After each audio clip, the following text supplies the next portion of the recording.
has to match in number. And in Latin, that's just singular and plural, just like English. There's only two in Latin, singular and plural, and most languages in modern times only have singular and plural. And it has to match up in case. So if the noun that the adjective is changing is a nominative, then the adjective has to also be a nominative. If it's an accusative, it has to be an accusative. If it's an ablative or a dative, it has to be the same, etc. Yeah, I think maybe they do keep it to, let's see if we can find one where there is differences. Trying to see if we can find an example.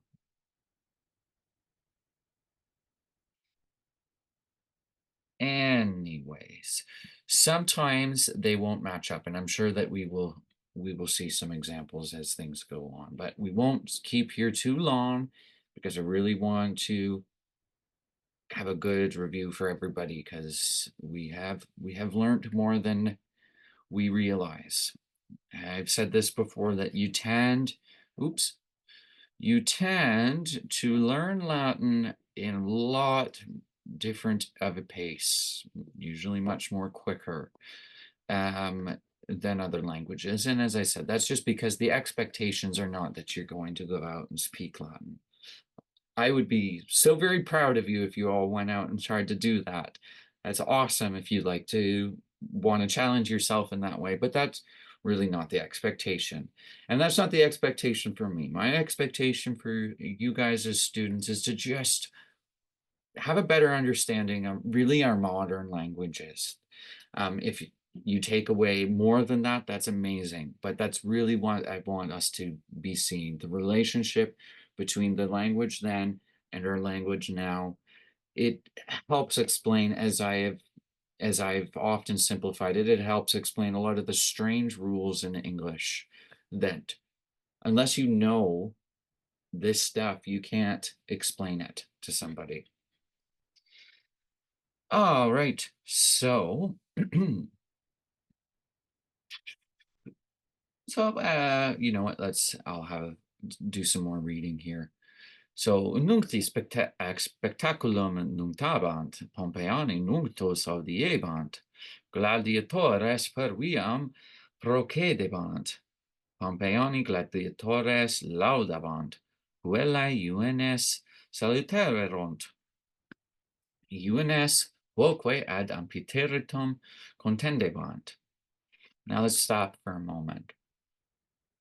So what we are being shown here is how, if we look at salutaverunt, now it looks like a big word. If we think back when we learned this, I said this looks like a huge verb, but it's not so big if you chop it in half. Salutaverunt, saluta, and then look at erunt here. It's been some time, and we don't have the time to just bring up that verb chart of how the to be verb looks.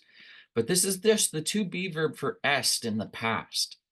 So if you see, some verbs do this. Some verbs will take that to be verb and stick it together into another verb like this, like saluta. Let's just run up to the, and of course, you know, this chapter we were speaking about the gladiatorial competitions and how it was really, there's a few different aspects of the gladiatorial competitions. One aspect is it was a sense, a way to kind of control people and make people who were poor or I won't want to say poor, but a little less advantaged in society feel like they're making decisions. Um, we might remember how I said that the audience would say, if you know, they would say, should this person be, you know, killed in this competition?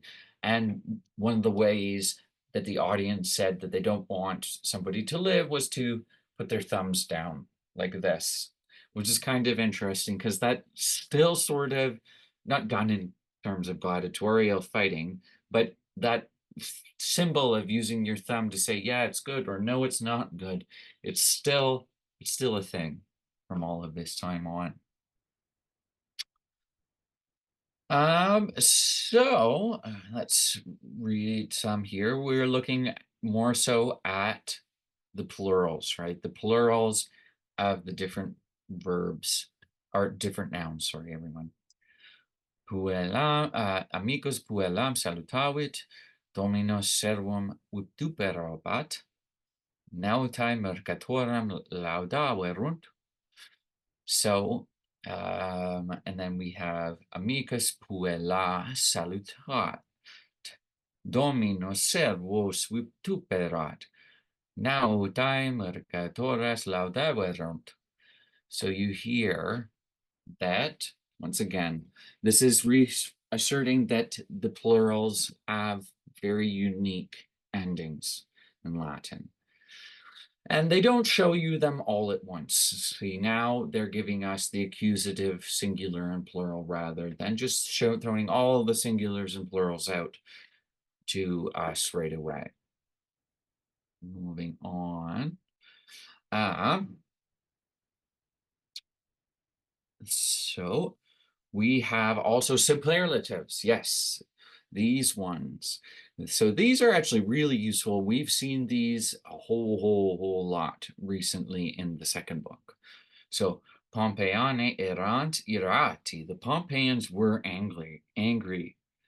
Pompeiani erant iratissimi. The Pompeians were very angry. Gladiator es nautos. The gladiator is famous. Gladiator es nautissimus. So it's that issimus ending that you hear. So it is a superlative. It's making it more than it was before. Of course, we know super in Latin, that word super, it means to be above something. So this is literally being above angry, being above famous, being above happiness. If we want to look at it in a very as simple as we can make it. And there's different levels of superlatives. We haven't gotten to them all. And we do the exact same kind of thing in English. Should we say this is good, this is better, and this is the best? This is also superlatives in the English language. So it is doing something very similar to that. So yeah, we still have some time left for a little bit more review. How about we go up into the later chapters, just because we can kind of see where we're coming into now with what knowledges we have. Oops, 1 minute.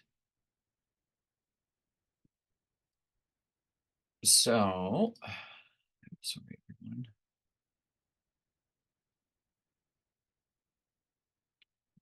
So we skipped over a few just because we're here closer at the end. And so there are other things that we learned as well. But we're now learning to say not just a sentence with one verb in it. We're using infinitive verbs to do what we call complementary infinitives. So I spoke about how there are some verbs that really need a little bit of help oftentimes to show meaning. Potest and possunt, nolo and volo. So I want, I do not want, and I am able to. These verbs. These verbs can't really sit on their own. I want. Well, you could say that, but you want more, we would like to have more information. So we have to put that to verb, as I have said. An infinitive verb is just a verb with no limit on it. So it is to sing, to be or not to be, as we have often quoted to always remember what an infinitive is. So loquax cantat, loquax is singing, loquax cantare vult. Loquax wants what? He wants to sing. So we have to say, in order to actually express this, we have to say this in this way. There's no other way to really say this. We can't say loquax canto volo, like, and it doesn't work. It has to be an infinitive verb. He wants to sing. We wouldn't say something like loquax I sing, there's no other way to say this, quite literally. So then, of course, as I was just saying, we're now also getting into actually saying what different conjugations of verbs are. We were showing them in the earlier book, but now we're actually explaining, yes, cantare is a first conjugation verb. Videre is a second conjugation verb. Third conjugation is cucorere. Fourth conjugation is unire, and there is another category, but they don't show us this quite yet. So let's go through and actually just look at this here. So we would say volo, I want, vis, you want, vult, excuse me, he or she wants, volumus, we want, volutis, you all want, volunt, they want. Possum, I am able. Potest, you are able. Potest, he or she is able. Possumus, we are able. Potestis, you are all able. And possunt, they are able. And notice, everyone, these are irregular verbs. It's taken some time to get into the next group of irregular verbs in Latin. It's taken a whole book, in fact, to get to them. We've just stuck with seeing the to be verb, right? Sum est est, sumus est sunt. These three here, these are your next group of irregular verbs. So possum, possum, potest, podest, possumus, potestis, and possunt. Notice here, everyone, that the to be verb is also popping up. Sum est est, sumus est sunt. The part that you have to memorize a little bit more is whether this first part is POS or POT. So possum versus potest. So that T will come in sometimes and the S will come in other times.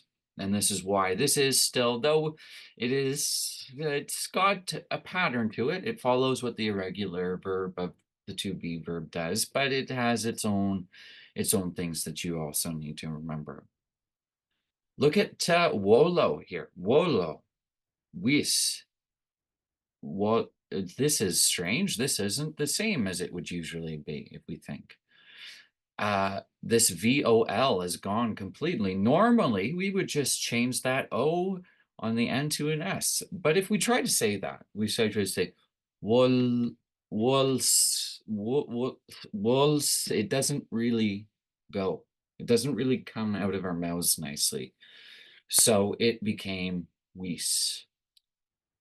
And oftentimes with irregular words, and not just irregular verbs, but just strange words that behave differently in languages, usually it ends up happening is because the combination of sounds is just strange to say, and it tends to become something different. Wolo, wis. So as we can see, the you want here is very different than it would normally be. We would, if we were doing it how normal verbs are being done, VOLS, but it doesn't work. So it is wis. Wult, Volumus. So we have it back here again. We have VOL, but then it goes to VUL afterwards. So it changes once again. And volunt. So this is pretty similar for the negative of want. I don't want, but you'll see once again, it doesn't completely follow a normal pattern. So nolo, I do not want. Non vis, I do not want, or you do not want, sorry. Non vult, he, she, or it, or they do not want. Nolumus, we do not want. Non vultis, you all do not want, and nolunt. So you've noticed once again, it doesn't follow the same kind of thing. Sometimes we actually have to put the word non. And I think that everybody can see that nolo and wolo, all that's happened here is the word no has gotten kind of squished in together with the other word. But sometimes, just because of how the verb is conjugated, sometimes non sits on its own, like with wis, non wis, non wult. Right? It is just an irregularity in the Latin language. So let's just, before we sign off, let's read some of these newer sentences that we're doing in comparison to those earlier ones that I just reviewed with everyone. Nos dormire non possumus. We are not able to sleep, or we cannot sleep. Ego leonem interficere possum. I am able to kill the lion. So you can see, now we're getting into a more complicated way of expressing ourselves. All right. Okay, everybody, but that was a good